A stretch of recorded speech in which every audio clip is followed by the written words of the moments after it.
Hey everybody, thank you so much for joining me for another episode of 10 Minute Tuesday. If you haven't already, please like, share, and subscribe. This one is a special one for me. I have Dr. Latanya Brown-Robertson from Howard University on here. HBCU love. Dr. Latanya, how you doing? I'm great. How are you doing today? I'm good. Thank you so much for joining me today. We've done a number of these, so let's go ahead and hop into it. Dr. Latanya, can you go ahead and introduce yourself? Okay, great. Well, my name is Latanya Brown-Robertson.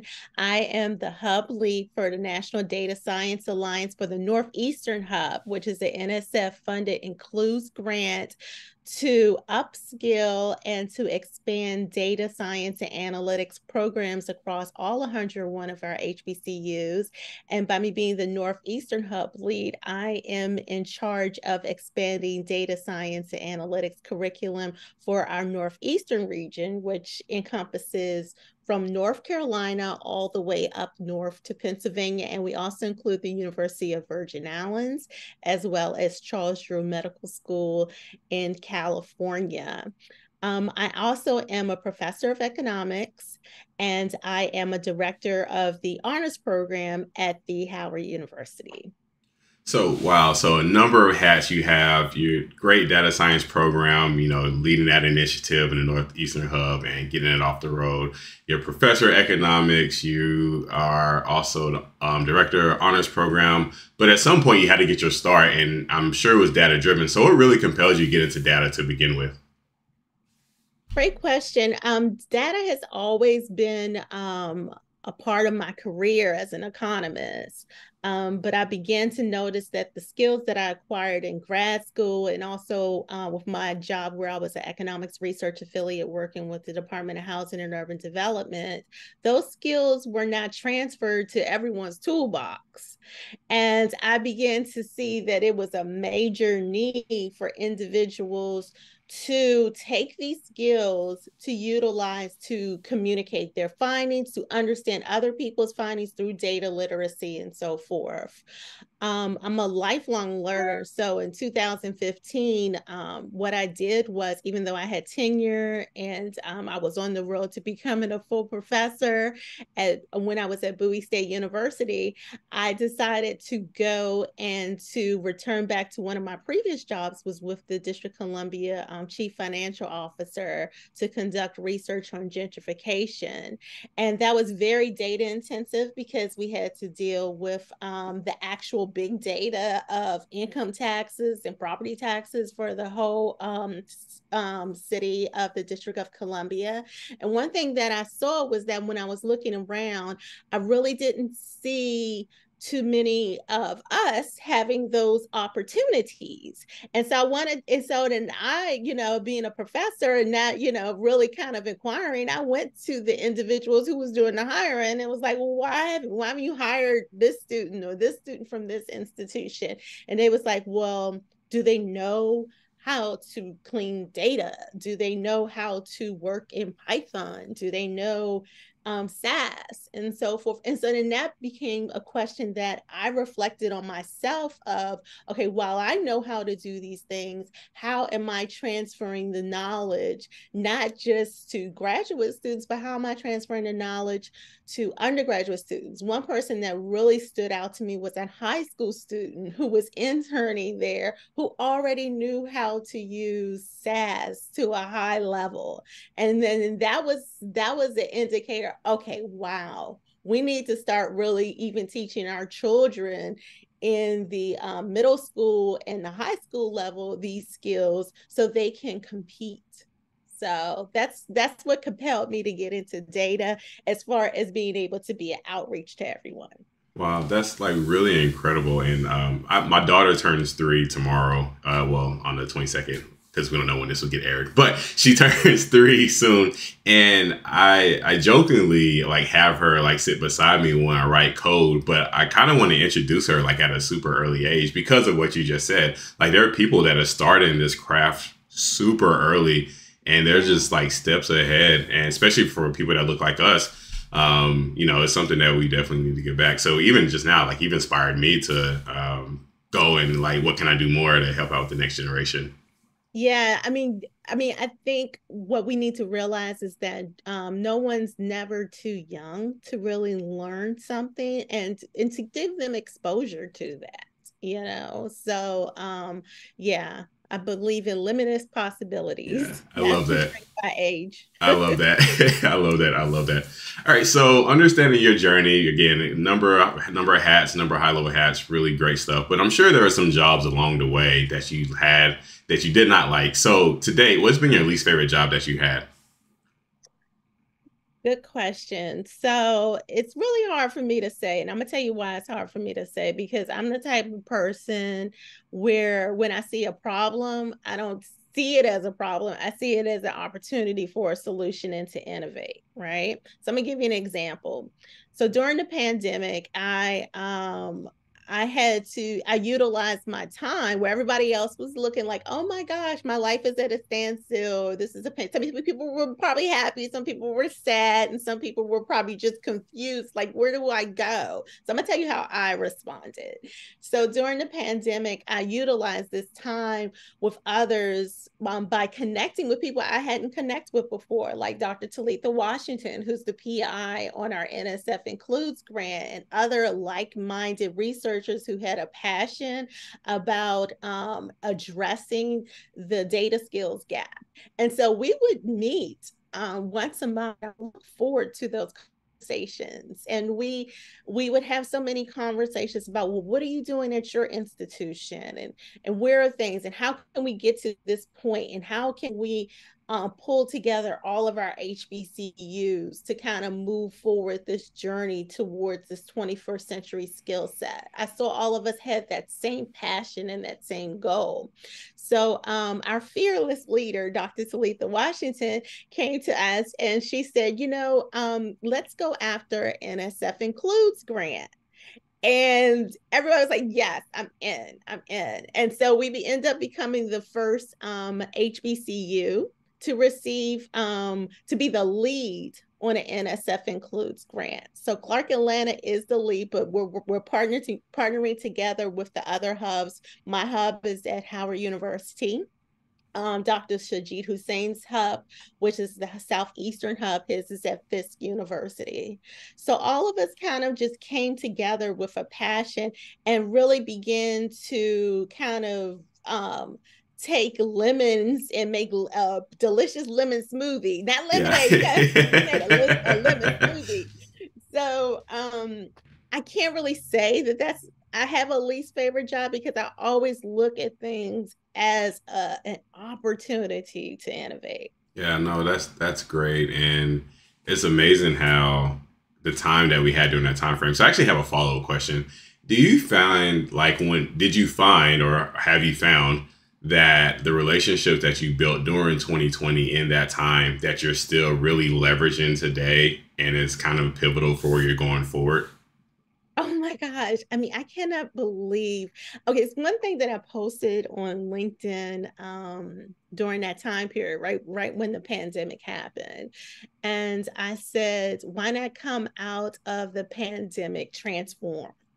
And so that was my whole goal, to really come out transform, to really kind of look at, well, where I am now and where do I want to be. And the relationships, not just with Talitha Washington and other individuals that I fostered during the pandemic, but I actually received my opportunity to go, I call it going back home, because I'm an alum of Howard University. So I was actually received that opportunity to go back to an institution that poured so much into me. And so all of that happened around that time. So it was a lot of way. It's about your perspective, and I definitely use that as an opportunity to kind of transform and to pivot. Yeah, I love that. I love that. And I see a similar theme. Like I see people that really, took the pandemic for what it's worth, that time frame for what it's worth. And yeah, it was hard and difficult, but there was also a perspective of being able, all right, I have this time, what can I do? Who can I connect with? And so on and so forth. And then while we're on the other side of it, I see a lot of those relationships blossoming into something that's just much bigger than we probably would have thought of at the beginning of 2020. So it's really fascinating for you to say that, and to confirm some of my thoughts that I've had in my head. Yeah, maybe I need to do a paper on that as well. Yeah, yeah. Yeah, let's go. Yeah, we can do that, definitely. Okay, what is one piece of advice you give someone who's just starting out in their career? I would say to embrace your pivots of life and to kind of understand your purpose and your process within those pivots. It's really important to be flexible in the sense because while we think we may have control over our future and our opportunities and so forth, we may be limiting ourselves and everything. And so if we look at it as an opportunity for when we have challenges and we come through different things in life that may not be according to plan, if we embrace it from a sense of, well, what is my lesson that I'm learning? What is the purpose that I need to get out of this? And you cannot, I mean, a lot of times when we ask that question, we may ask it on a personal standpoint, but actually ask that question on a professional standpoint as well. What are my gaps? What are the things that I need to understand about myself within this realm and within this career so I can be my best self here and so forth. So that's my advice, to embrace the pivots and to kind of understand your purpose and your process through all types of challenges. I love that. I love that. That's fantastic advice, and really goes back kind of to that perspective as well, right? What are you asking yourself? What are you viewing? How can you get better professionally and personally? And how can you take, if it's advice or feedback that you get from somebody, to take that and run with it, and to grow with it, from that, and have the right perspective with that. Yeah, definitely. So, all right. So tell me about the most influential people in your life and how have they made an impact on you? Okay, well, I have a few, so I'm going to try to keep it short, right? So of course I have to say my parents, and I'm gonna tell you why I have to say my parents. It's because they became successful business owners not in the 1960s, but in the 1950s. And then they sustained the success of their business until this day. So, what they did was they owned a grocery store, and then they began to buy up the property within the area, within Washington, D.C. And that made me passionate about economics and housing and so forth as well, because it was around me, and I began to see those roles. And I talk about my dad a lot within that space, but my mom was very instrumental as well, as far as helping him to sustain and thrive the business. They're great business partners. They're 80 something years old, and believe me, they still have it in them. I would also say I'm the youngest of five amazing women. And I would have to say it's a 10-year age gap between myself and my number four, right? So you can Wow. imagine my sisters are Oh older. yeah, yeah. They've seen a few things, right? And so what they did my whole life is that they poured these things of, oh, I wish I did this. I mean, even though they were really successful, I remember them telling me when I graduated from undergrad, they was like, don't get a job, go straight through, get all the degrees you can. And all of those things I really listened to, because I felt I had these wonderful role models all around me. And then last, I would say presently, some of the most influential people are my husband. I mean, my husband has his PhD in political science, and he's the epitome of a true scholar, if you ask me. I mean, I am so thoroughly impressed with having a conversation with this man, and I get to have him at my fingertips every 5 minutes. So, which is great.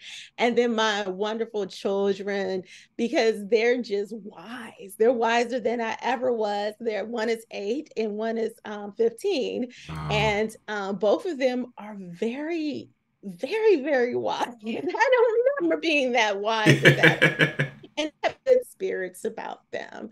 And so definitely that centers me so much. And I definitely consider that a blessing, as well as something that's very influential in my life. That is fantastic. I love the family dynamic all around it. You know, it's from your parents to your sisters to your husband to, you know, your kids. It centers you and it radiates when you talk as well. So that's really incredible and that's really amazing. Yeah, yeah. I remember Oprah kind of saying one time about Maya Angelou saying that while I stand before you, I stand as many. And so those are some of my many. I love it. I love it. All right, Dr. Latanya, where can listeners find you at online? Okay, well, I am definitely on LinkedIn, so you can look me up, Latanya Brown-Robertson, which is on LinkedIn. And then also, you can find my information on Howard University's website, as well as let me give you the National Data Science Alliance website, which is www.ndsalliance.org.